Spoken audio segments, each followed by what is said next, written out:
of the cloud. All right. Good evening, everybody, and thank you for being here with us tonight. We've got a nice little group here, and we've got a good little agenda with some things for us to run through. And I think I just lost my agenda. Before we get started, we want to start the way we always do and just do a little reflection. Things that have happened in the past week, things that you're celebrating, or something you've learned. Anything you want to celebrate? Well, I think we definitely have to celebrate the premiere. Yeah, That was awesome. yeah, what a turnout. Yeah. Good, great evening. Yeah. Yeah. I was just excited to live in this community. Yeah, it was cool to, I think, opening up to the questions or comments afterwards and like having artists talk, but then community members talk was pretty cool, and seeing people excited to do that and how excited they are for the catalog was really cool. Yeah, some people ran home and entered requests, which is good too. Oh, wait, did you get requests immediately following it? I did, which means they might need to step back and engage some neighbors first, but we'll work through that. I love it. Yeah. Any other thoughts on, was that Wednesday night? Wednesday night. That's wonderful. Yeah. Well, the empowerment there was really eye-opening. Yeah. I mean, I had no idea how many people were dealing with homelessness. I mean, it was kind of mind-blowing. So let's hear about that. Yeah. Well, where to begin? We got there early, and, there were some people that were helping us load in. I guess, people that they were coming in for assistance, they were helping us load in, and everybody was really friendly, and we got started, and there were a lot of places that, we had like a clothes donation thing, food boxes. There were some healthcare booths. There were some employment opportunities. There were things for pets. Homeless people, like sometimes, we might forget, like, what if you end up being homeless and then you have your pet, what do you do? So there was, I think Angels of Assisi was there. And, so it was really good to see all that come together. And I mean, a lot of people were, I'm sure, really getting some good benefits from it. And it was just the amount of attendees, it was just like, wow, because, we see homeless people here and there, stop signs, but I mean, there was like 100 or more people. Polly, let me come to you and thank you for organizing that, getting everybody on board. I'm sorry I wasn't able to be there. Let's hear how it went. It was very successful, and Bruce emailed back that there were 181 participants visiting. They had lunch, trying to open up my email here, and went to 39 vendors there who were sharing resources and or specific items to take home. 32 volunteers were there during the day. 2 pets from homeless folks or folks without homes. They were able to bring in their dogs and get some services from Angels of Assisi. And they also collected 32 more of the surveys that they were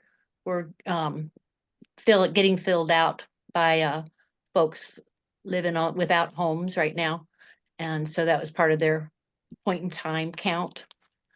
And I'll pass it on to Catherine or Brett if you'd like to, as far as any special conversation we had with folks who came up to either look at the artwork or participate in one of the activities or get one of their portraits drawn. Catherine? Hear me? Can you hear me? Yeah, it's working. Well, I do feel really grateful to have been able to be part of it, to kind of get the idea of this kind of in planning of everything. so that as they move forward, this is something that is included. And I had one conversation that I still have the piece of paper from someone who had been taking classes at Virginia Western, was in the art program there, and then just had a series of things that went wrong. And now she is at the rescue mission. And she was saying, I was just saying, like, you know, how can I help? And when she gets to a better place, she would definitely be grateful to get art supplies.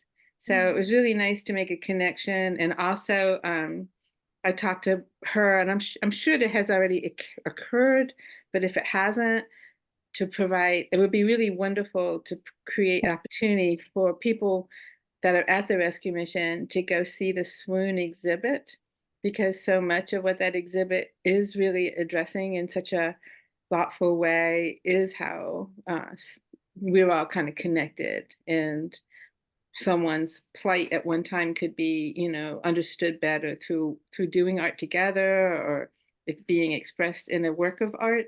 But that was really meaningful. I had that one conversation with that one person. I mean, everything else was nice, but that really felt like the highlight for me, to have somebody that really wanted to continue to grow as an artist, and was just temporarily, hopefully, in a situation where she was limited.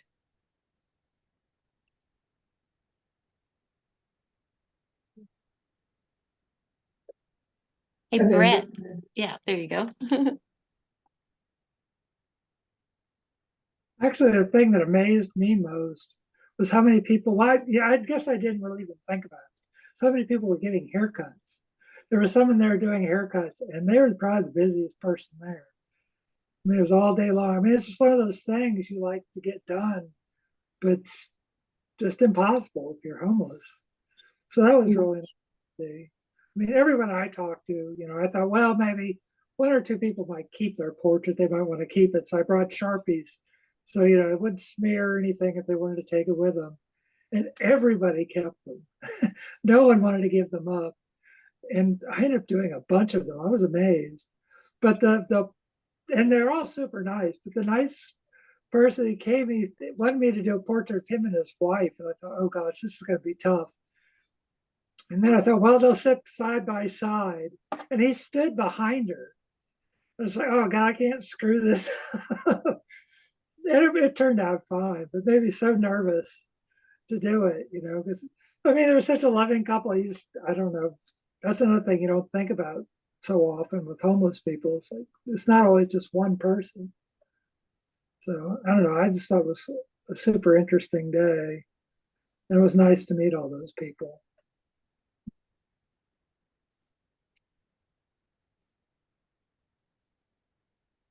Thank you all for being part of that. Polly, is this something you would recommend doing again next year?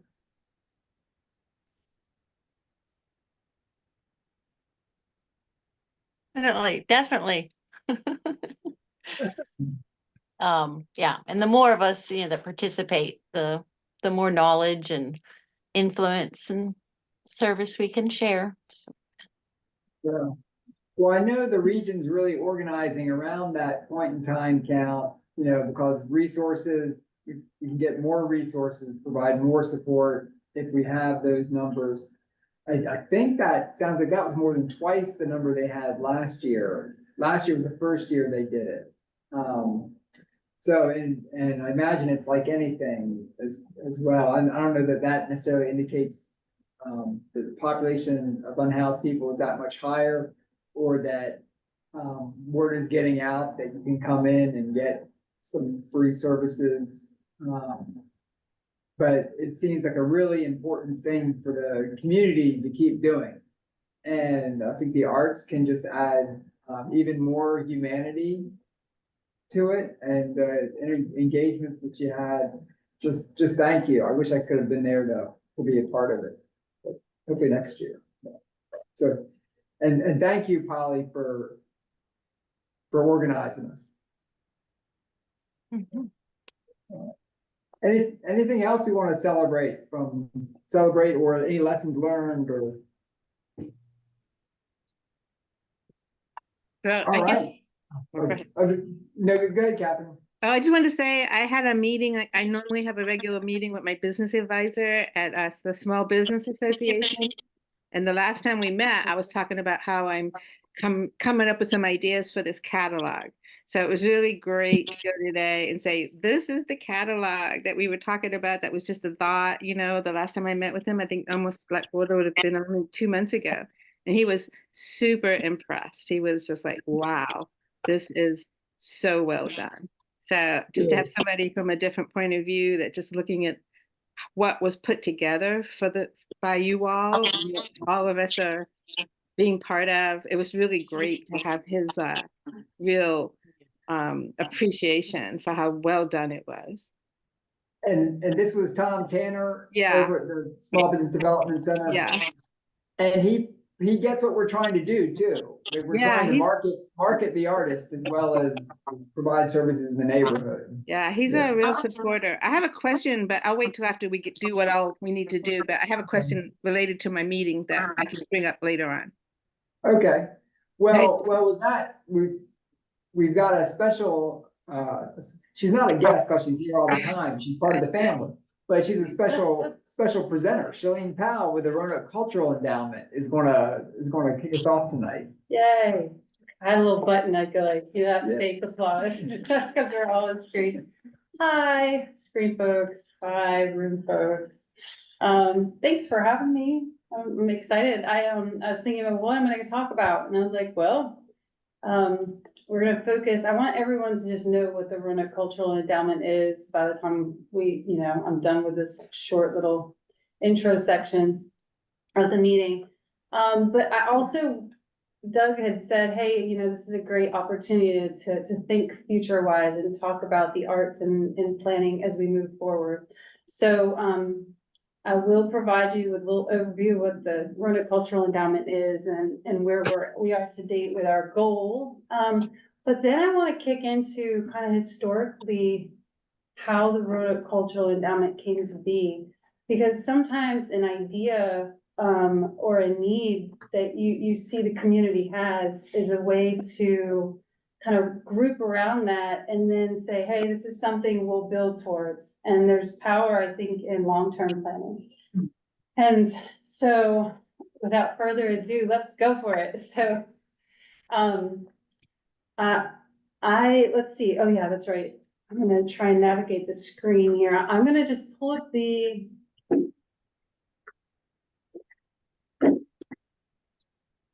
Yeah. which part do they see? This part? Yeah. They Or see this everything part? in the green square there. Okay, Yeah. so how do I maximize Oh, or here. move this? Or I wanna see them. All right. So. All right, I'll talk first and I'll pull up the timeline. So Roanoke Cultural Endowment. So the endowment is, we're a nonprofit here in Roanoke. Our goal is to raise $20 million, and at which point the endowment will begin to allocate and award grants, operating grants to the city of Roanoke's nonprofit organizations. So there are over 20 nonprofits just in the city's boundaries alone. So we have a strong, thank you so much for doing that. We have a really strong concentration of, cultural, creative nonprofits just right here for all of Southwestern Virginia. If you look at the concentration we have, which is kind of makes us the hub of arts for Virginia, really, this side. So I'll tell you our goal is 20 million. We're private-public partners with the city of Roanoke. And so the city does contribute to our endowment fund. To date, they've contributed, about $1.7 million. Yeah, that's what I wanted to bring up. Thanks, Doug. So they're financially a very good partner, but we also have a lot of short-term advocacy, and how we're working on short-term programs in the community. We try to align ourselves and work alongside the city as much as possible too. I think that, who was it? John McCann, there was a consultant that came to town to do some adaptive leadership training with the arts and culture nonprofits. And one of his takeaway pieces of wisdom, I thought, was, hey, you build an endowment fund and you have money to grant to your nonprofits. But if you don't also work on the sector and the social cohesion and networking, and collaborative efforts alongside that, you kind of will have that disparity.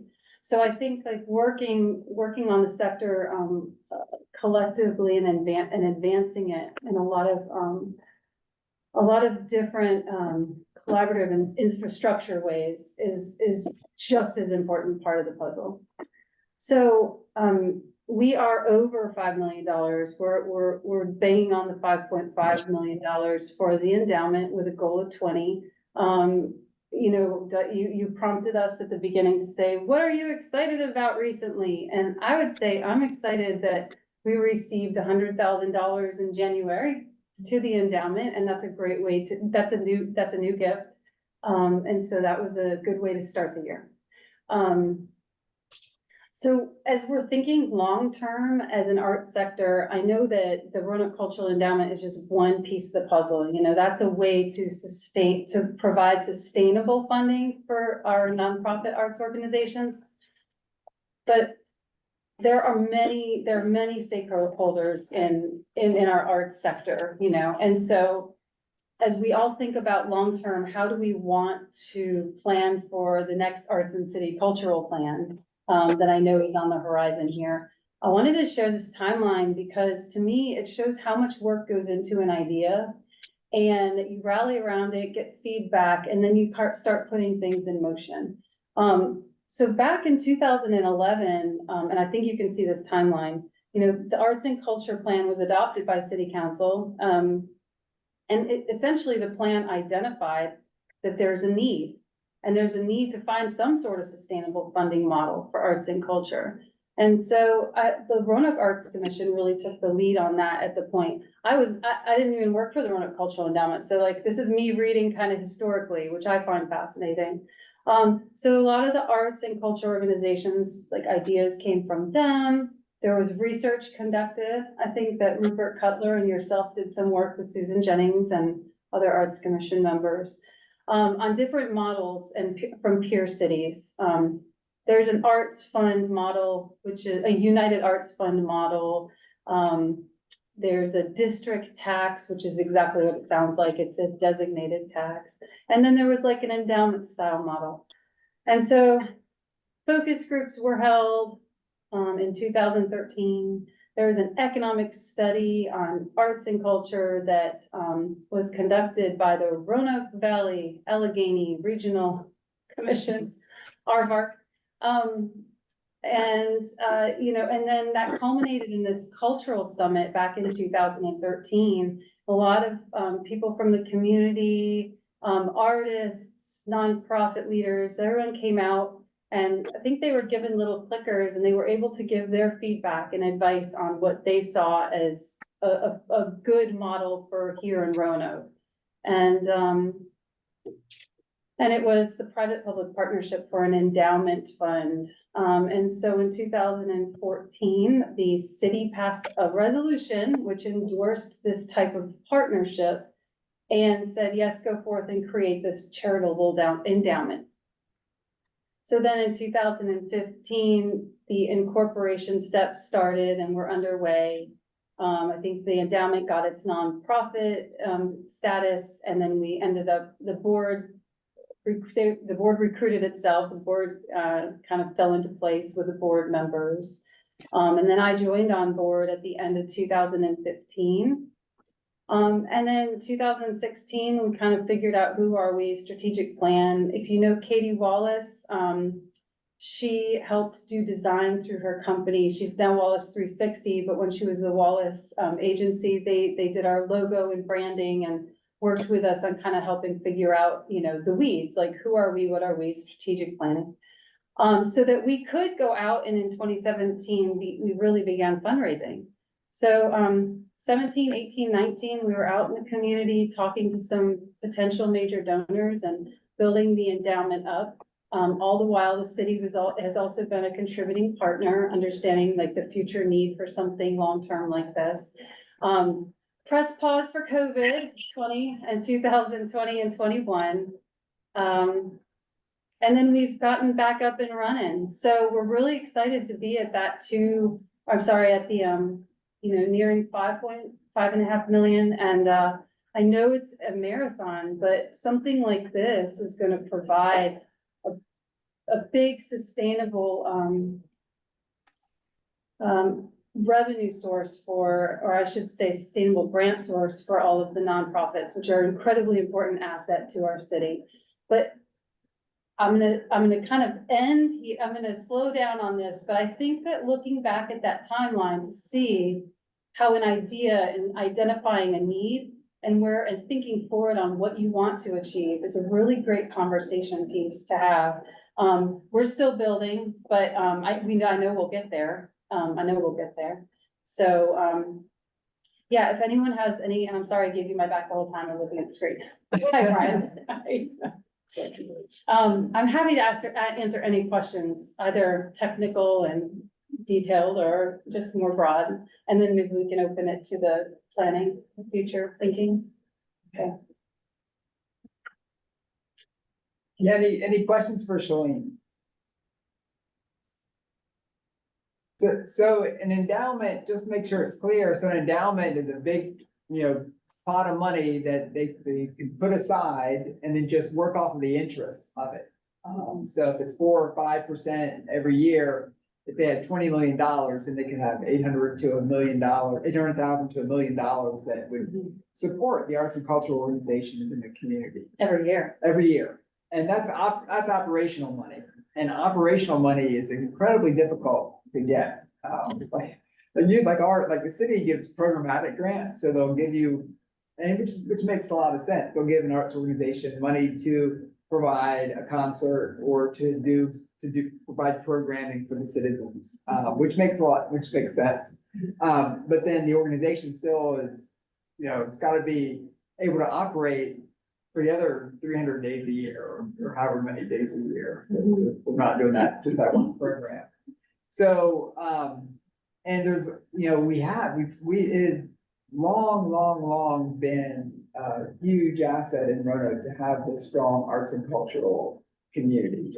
And, there are other communities now, we've got the Moss Art Center in Blacksburg, Stanton's knocking out of the ballpark. Harrisonburg's got a nice performing arts center and they've got, built around the college campus.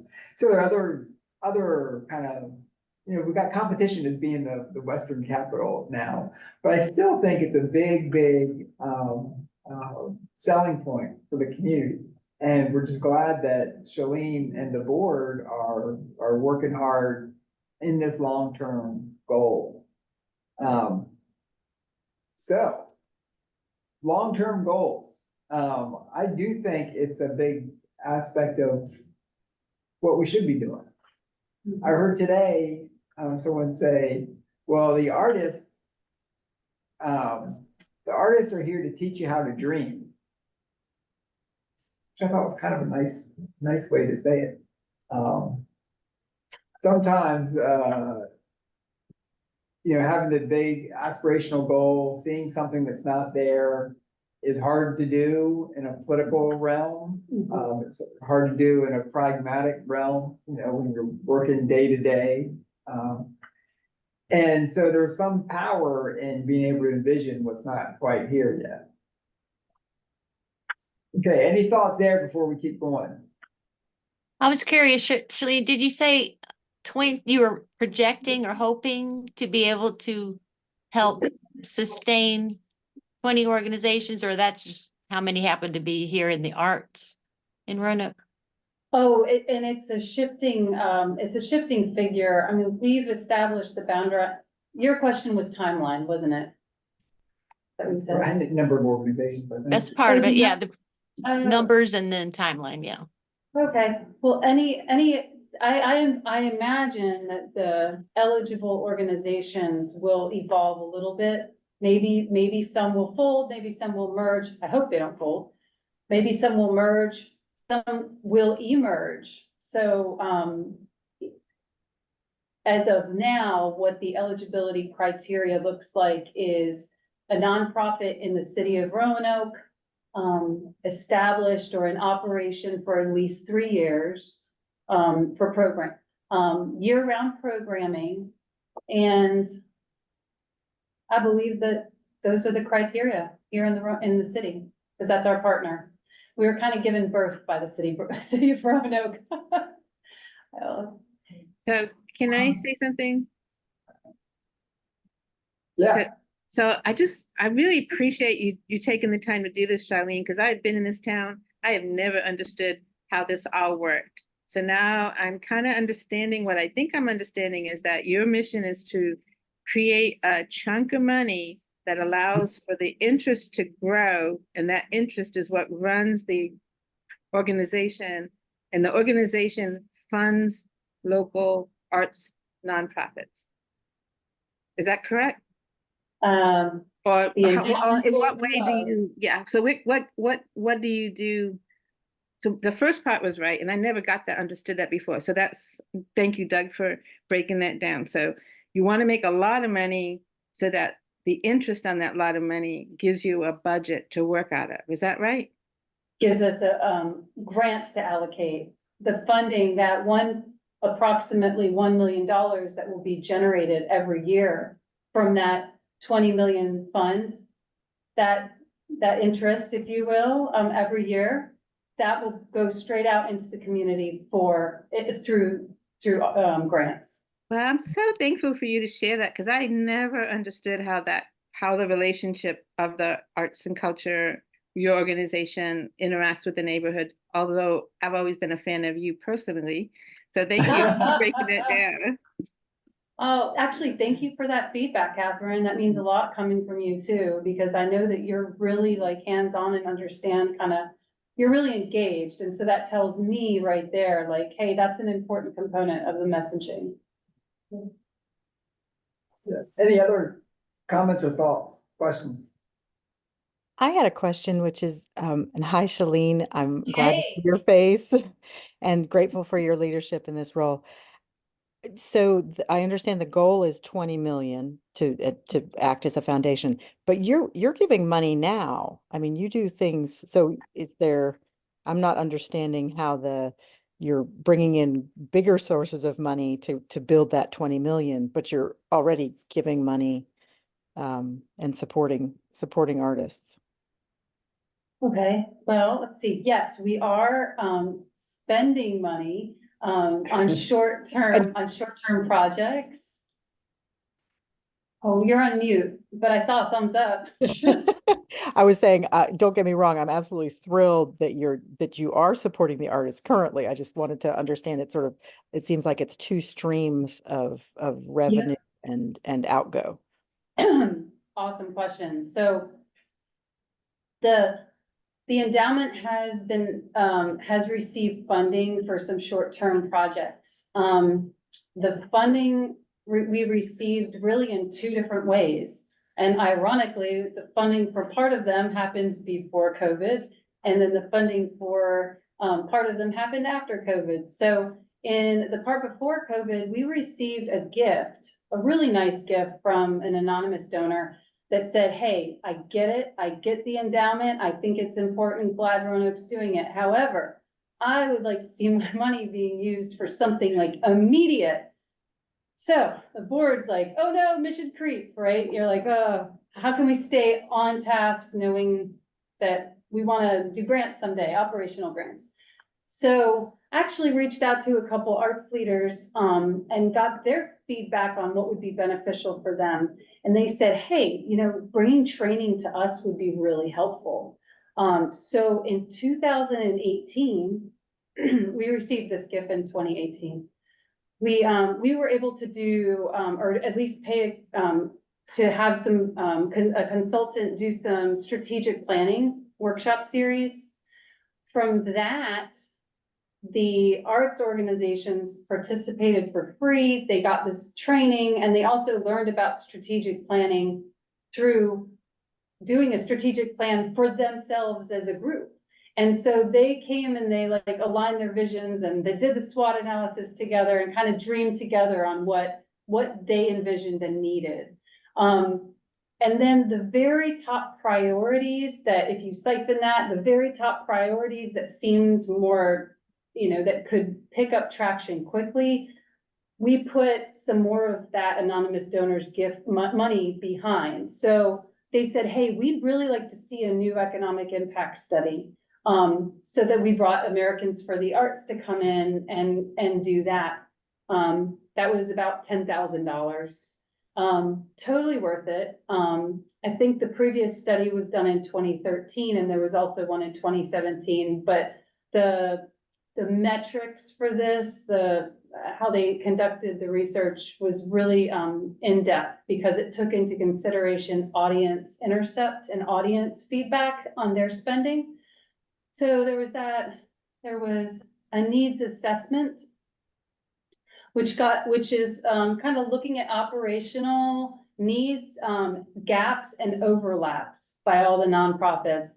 Some of them all spend money on the same thing that maybe they could actually spend money to pool their money together, and it would be a more efficient way of cost. So that project got cut short because of COVID. I think that we had a consultant up from Virginia Tech run that, and she published her summary right before, I want to say it was at the end of 2019, beginning of 2020. So these short-term impact projects have allowed us to help the sector, or at least allow the sector to move forward in ways that would strengthen the art sector. There were a couple, they wanted to see a collaborative arts celebration or festival. So we were able to provide seed money for the very first Roanoke Arts Pop event, which was in 2020, right before COVID hit. Holy macaroni. And then there was also the Star City Arts Festival. I don't know if anybody went to that. That was in August of 2019. And that was an outdoor collaborative arts festival that showcased arts and nonprofits. So we were able to help fund that. So post-COVID, we applied for ARPA funding through the city. And that is what allowed us to do two projects, kind of as a facilitator, as a conduit for collaborative work. One of those was the Buzz for Good series, that 6-part series, which I see so many people were there and have been a part of throughout that 6-part. And then the other was the Adaptive Leadership workshop series for the nonprofit leaders. So those are the short-term impact projects that we've done. That's how we paid for them. While all of that was going on, our board has been out in the community, just kind of doing the same drumbeat and trying to raise funds so that we stay on mission for the restricted endowment account. But we don't spend any of that restricted or our endowment funds. We don't spend those on these short-term community projects. So we can't. Great. Thanks so much for explaining that. I was super curious because I see the logo on various things, so I know there have been things that you've been engaged in, and now I understand. And some of And are those those logos- reports, sorry. Yeah. Oh, some of the work has been just in partnership too with the Roanoke Arts Commission. We try and maintain, I give Doug a lot of credit for this, and just your whole commission, but we try to really maintain a partnership that goes beyond just the financial aspect. Yes, the city, we're in the budget, we receive funding from the city, but I think a partnership is a lot more than that. And that's how you kind of build trust and are able to kind of navigate future planning. There's my segue back to future planning. Yeah, and I want to echo that. It's, a strong art sector is critical to the city. And when we say art sector, we've got to mean the whole shebang, right? So it's got to be the arts and cultural organizations, it's got to be individual artists, it's got to be galleries that sell the work of the artists. So we really want a strong art sector. And Shalene has been there hand in hand with us. There's hardly anything, within reason, there's hardly anything I've asked her, that she doesn't take back to her board, and we're dreaming up together, and then that I'm going to the Arts Commission with it. But it all lays really, really well together. So this Our Town grant that we just got to do the Arts Connect Neighbors, we couldn't have done without the endowment, because you've got to have a city partner and a nonprofit partner. So that was a terrific one. And so I do like the idea that we're thinking this far out too. That there are probably people who are leading organizations who may not even be leading that organization. Or there may be leadership change, or there may be people, how people move so frequently now. There might be people who are investing in this endowment, knowing how important it is, and not even going to be the ones that benefit from it right now. That said, I'll say they're benefiting from it with Shalene's energy and the board's energy. For instance, making paper mache bees. That was, that was a great event. Yeah. But I do want to say, and another part of another project that Shalene mentioned, the Buzz episodes, and the one that we did with JP Powell and Brian Hancock and a bunch of artists with It's Here. That the song, and with the notion that it's here right now in Roanoke, where we can be investing and making a difference. And we're doing that to make it a better place today, but we're also doing it to make it a much better place 10 years from now, 20 years from now, 30 years from now. And you think back about how Roanoke started, and just kind of the boosterism that got the railroads, the 2 railroad lines to cross here, and the energy of creating of becoming a place. And I feel like that's something kind of cool that Roanoke's got. It's like we're always becoming a place. I think it's the kind of place I wanna live in. But it does take a lot of, it takes that current action and then that long-term view. And that long-term view often requires policy work. So working with city council, sometimes council has even worked with the legislature to get permission to do some things. But it's a similar, like last week we talked about the art space survey. There are people we're asking to respond to this survey, telling us what their needs are. And they might not be necessarily ones to immediately benefit from this. This project won't be built overnight. It'll be a number of years from now. But we've got to be doing this work hand in hand with that current work that we're doing that's impacting lives today. So even the things that we've already talked about today with the point in time count, and then art space and the endowment, we're seeing just how we have to be working. And so this is our question for tonight, and I want to give you a couple of minutes to think about it, and then I want to come back and with anyone who's willing to share. And so I'd like to think about the visioning, and if the artist is able to help us dream, I'd like you to think about the end of this year. So we're in January of 2024. At the end of this year, we're going to have done a lot of work with the catalog. Who knows? We're going to have done a lot of work. But at the end of the year, what do you imagine as an outcome for a project you're working on? So that's the first part.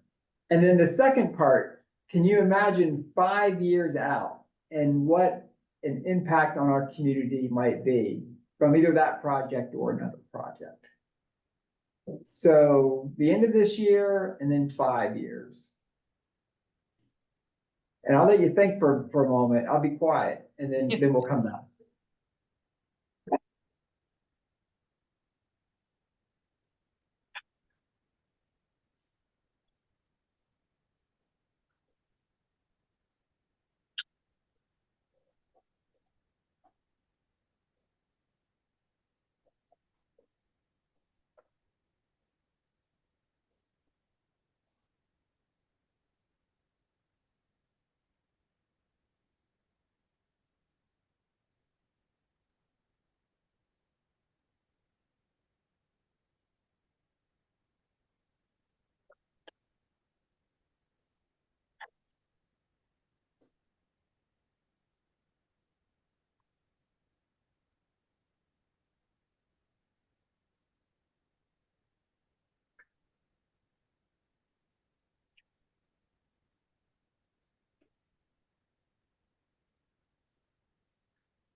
Okay, if someone wants to raise their hand, all right, volunteer. I'm looking now to try to find the art space flyer, because that was gonna go along with what I was trying to say, but, I think by the end of this year, a lot of people, it's gonna restore hope for anyone who's, been a creator that maybe hasn't had a place to put it, and they're gonna be like, really inspired, because they're gonna say, well, we haven't seen things put together like we're seeing now with the catalog.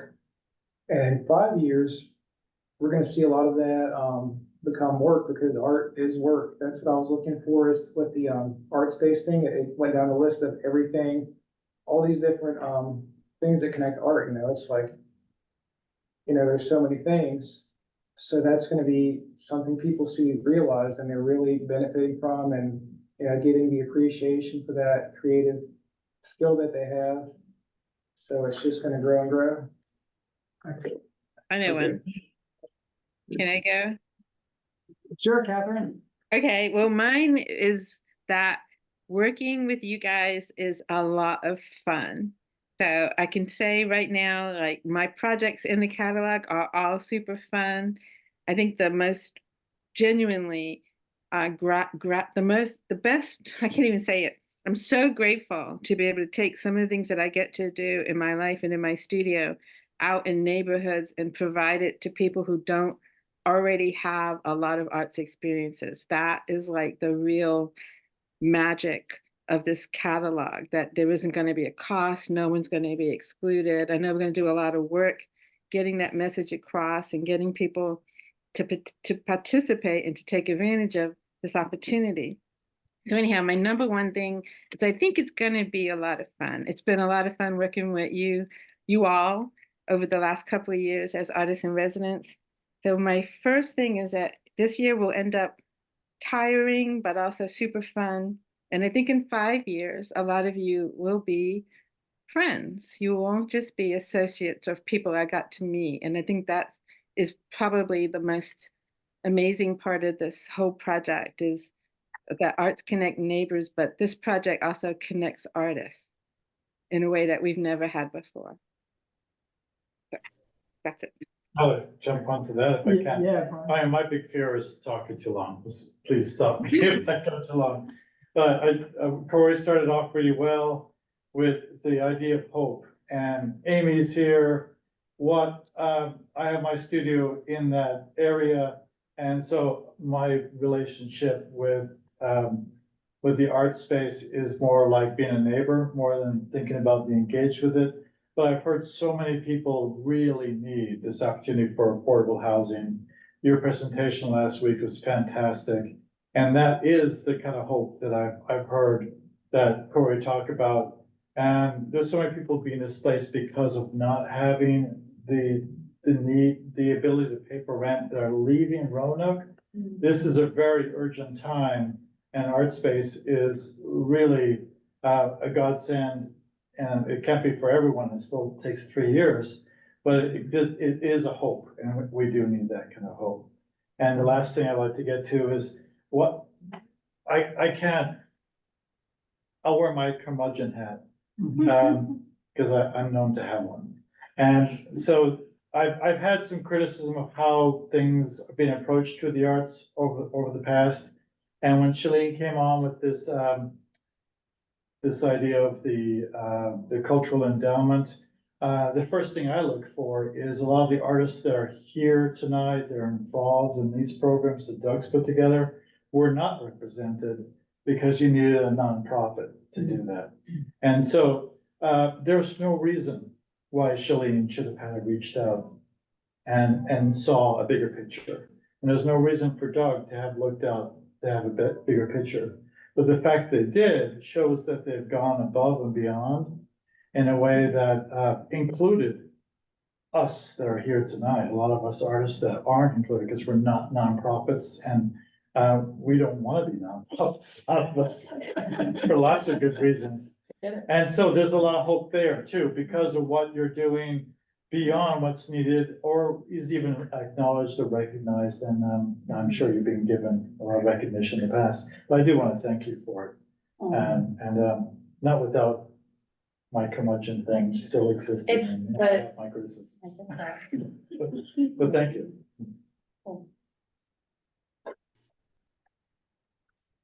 Any other outcomes for this year or in 5 years? Hey guys, it's Robin here. Hey, Robin. I'm not really sure about this year. I don't know if I may have one later, but just thinking about the capacity in which a lot of us here operate, and thinking about the work that Polly does, thinking about the work that Jane does, thinking about the work that Brian does, and so many others. And I just see, you know, the work within this group here being a catalyst for social action in our area. So I think that we're going to see the landscape of our communities change for the better, is my perspective, based on just art being that catalyst for change. So that's what I'm looking forward to. I think that art is a light and easy way, not easy, but a light, a more palatable way. Maybe I'll say that, palatable way to win friends and win, allies through art, versus, not necessarily going up and being, like, we need this, we need that. But if you paint it in a pretty picture, if you put some colors with it, color with your words, and you can, put this all together, I think that, we can see change happen all around us. And I think that it's starting to happen in Northwest. I think it's starting to happen in Southeast. I think it's starting to happen all over the Valley. So that's what I look at. Hopefully this group, that we can be the catalyst for the change that we want to see in our community through art-based initiatives. Well said.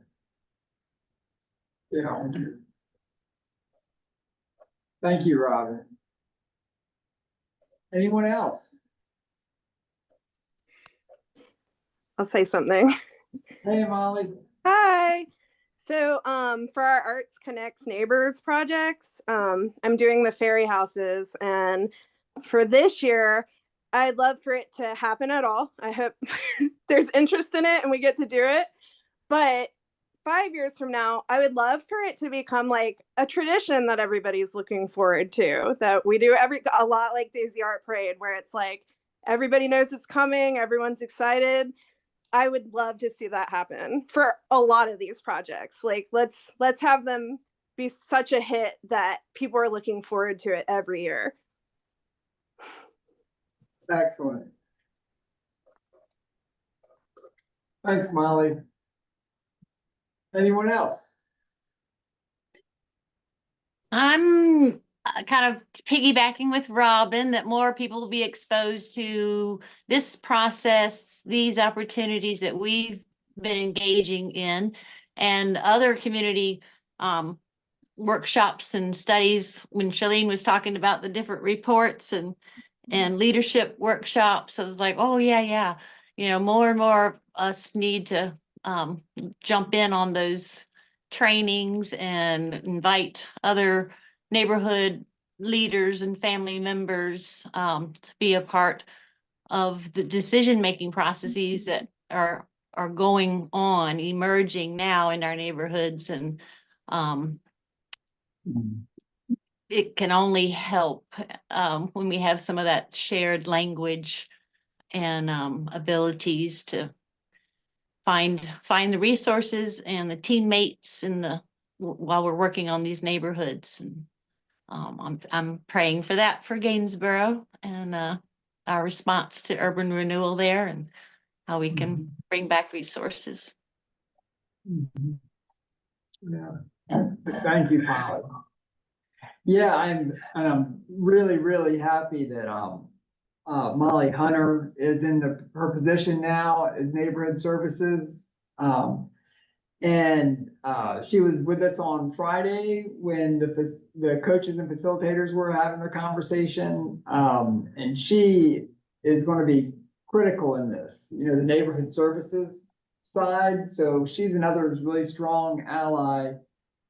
And more than ally, she's going to be doing it with us. because choosing an art activity out of the catalog is a decision-making process. And if we can coach a neighborhood through that, through making a simple decision, like, do we do a paint night or a dance party?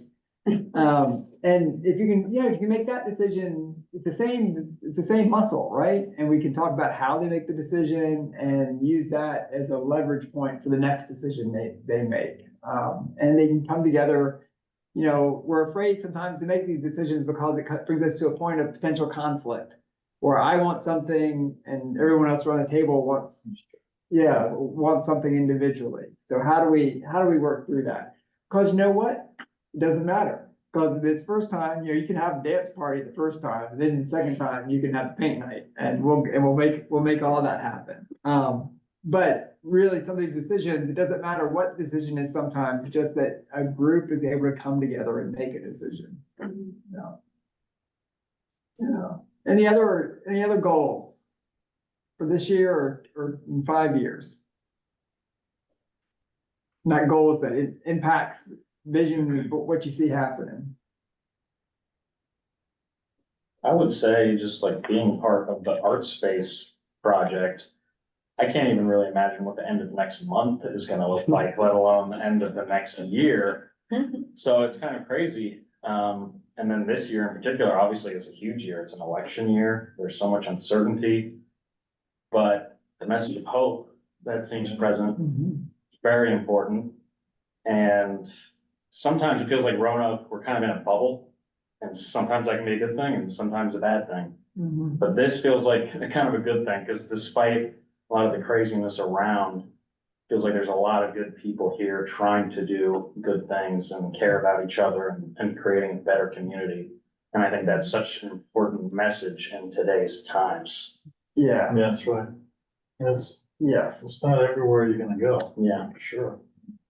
And no matter how crazy things feel, taking action locally, affecting more of what you can feel better. And that's one of Angela Blackwell from Policy Link in Berkeley, or Oakland. They have an equity manifesto, and one of the points is act locally. There's do it locally.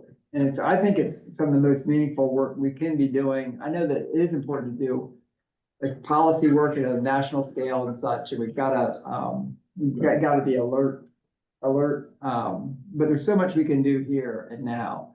And today they had a summit with the National Endowment for the Arts and the Domestic Policy Council, and they focused on the role of arts in communities. So how can they integrate the arts with EPA, with the Surgeon General was there talking about the incorporating into Health and Human Services, multiple agencies, but really the big takeaway was that at least this administration is organizing around that. And the National Endowment for the Arts, I think they're seeing success and seeing energy from communities that are doing this kind of work. So hopefully there'll be more resources out there as well.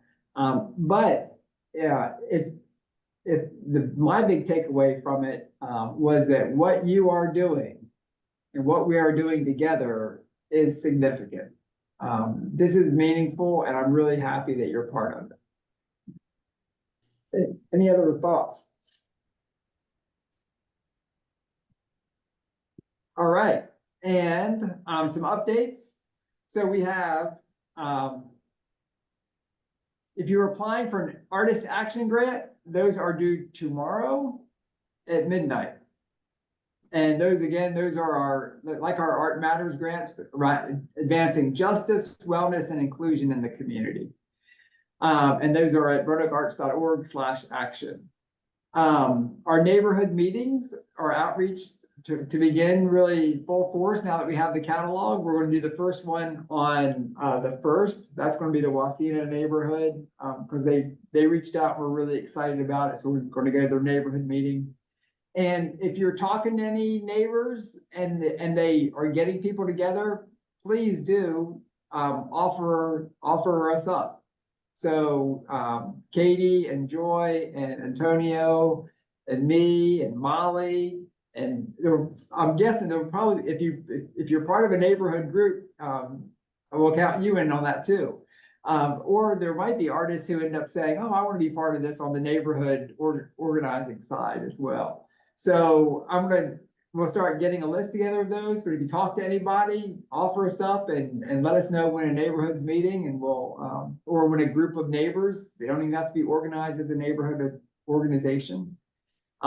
Just let us know.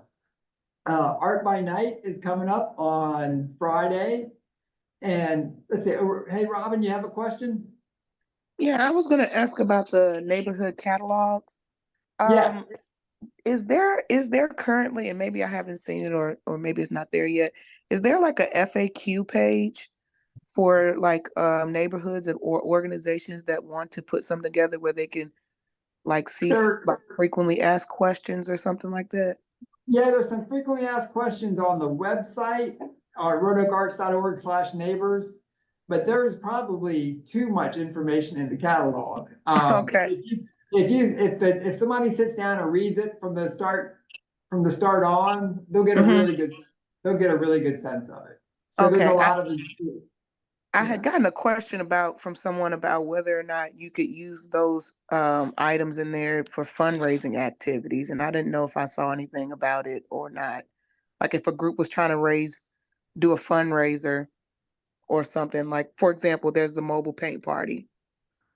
Yeah, Um, yeah. We would rather, if a neighborhood wanted to raise money by doing it, we'd rather that first they bring everybody together through our arts activities, and then they figure out what the fundraiser is. Okay. They don't need to raise money for this because we're paying for it. mhm. I understand that, when this is a lesson. When you get people together and they say, let's do something. What is the very first hang up? How much is it going to cost us? How much is it going to cost? Who's going to raise the money? Not it. So we want to take the money out of this equation and provide this for free. And as part of that, I can't quite yet see how, we don't want them charging neighbors to come for it. Even if that's even if they're raising money for the neighborhood organization, I feel like that would get them back and kind of reduce the benefit of what we're Okay. trying to. Yeah. Okay, But- makes sense.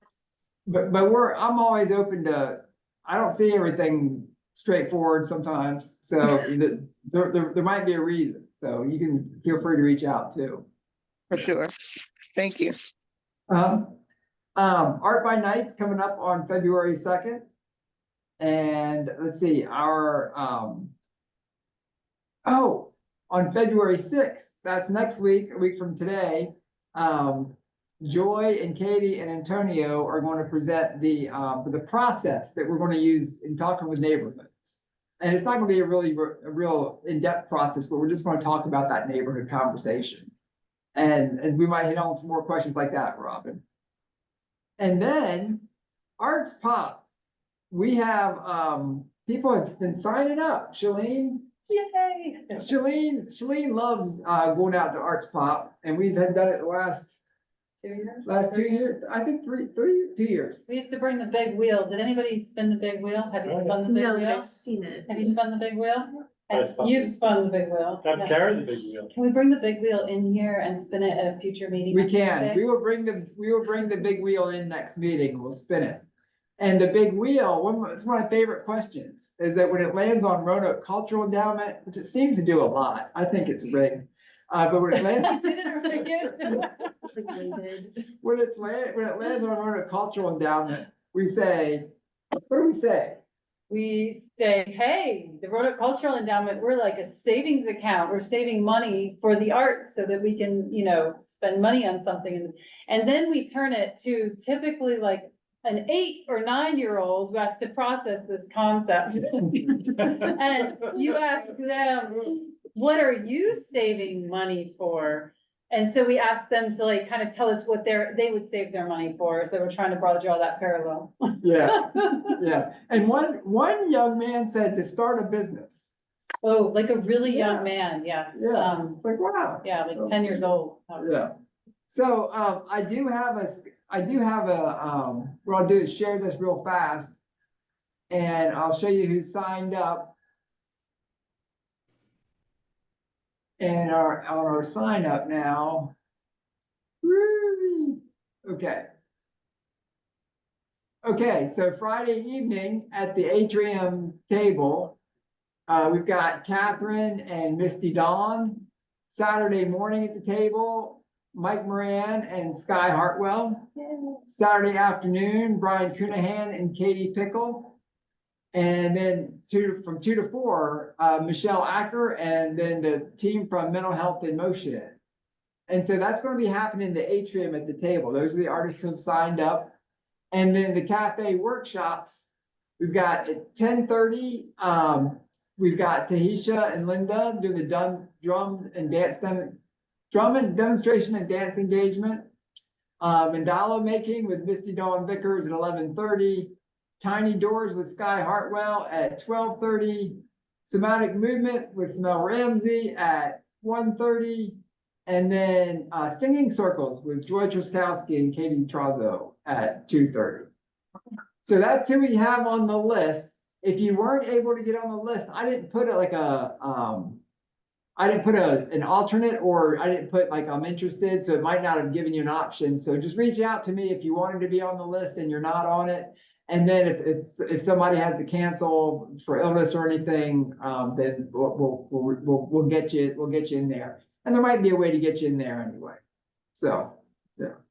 So with that, thank you everybody for signing up. We are really looking forward to that. That's a month out, and we're going to now get this information to the Taubman Museum of Art so they can market it, so they can put your name on the information that's going out. So I will polish this up a little bit and run it by you, or if you have a specific language that you want to make sure is in there, make sure I get it.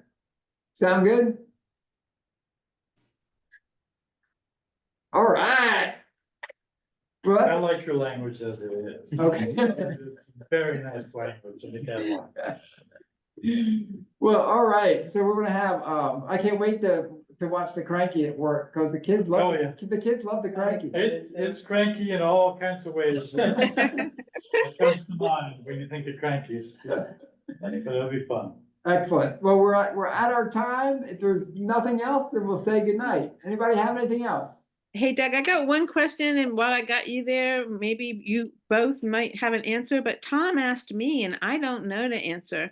But he had a musician that he was working with who's new to the area, and that musician wanted to know what he needed to do to be able to busk and to play music on the street. And I didn't know the answer. I don't know exactly whether there's a specific permit for busking, whether you have to have approval, or whether a shop owner might complain. Like, do any of you all know what the answer to that would be? I've asked that question before. I don't really remember the answer. In my memory, it's the itinerant business license, which is like $50 a year. Okay. I think, but let me check in with their planners and get that back to you. Yeah, I'd like to be able to respond to that with Tom, and that'd also be something to bring up when we do our artist meetings about making money and being out in the public and creating interest in what we're doing. So it's a good thing to know. And I know this guy already has a business license, but I don't know if he needs an additional license to I think perform. if he has a business license in the city, he's probably good. I think that itinerant's for people who live outside this, or who don't have their business based in the city. I Okay. imagine he's going to be good. I know that the city wanted to not do anything as opposed to do something to slow it down. They don't want to get in the way of it. Like, they didn't want to like set up official places or whatnot. So let me get the latest and greatest on that for you. Yeah, because that'd be great for Art by Night. Yeah. Oh yeah. That's something. Yeah. I Also agree. is really great. Yeah. Catherine, All don't right. you tell him to fill out the survey. Your busker, he needs to fill out the survey. Everybody I needs got to like 10 people that fill out the survey. She's Amy. on it. Sorry, I had to get my little plug in. I filled it out twice, just like we do in Chicago. Fill it out early and often. Oh, no. All right. Well, thank you all for spending time with us tonight. All right, bye. Bye. I designed a poster based on your inspiration. That's awesome. Please? That is You can. so cool. This is what Corey's gonna help me with right now. Yeah. Yeah. Oh, that's what you're gonna take a picture, I guess? Yeah, I need to get a picture